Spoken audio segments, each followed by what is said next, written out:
Hello guys! Today we are going to learn the difference. Between two new words, he and she.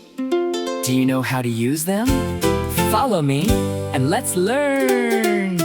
He is for the boys, she is for the girls.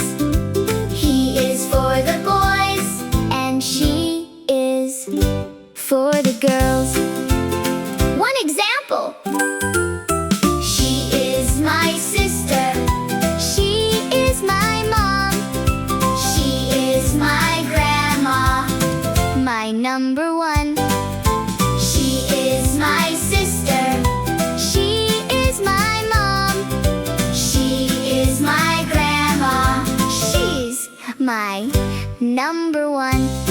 And he's for the boys! How to use? Let's go! He is my brother. He is my dad. He is my grandpa. He makes me glad. He is my brother. He is my dad. He is my grandpa. He makes me glad. Thank you, everybody.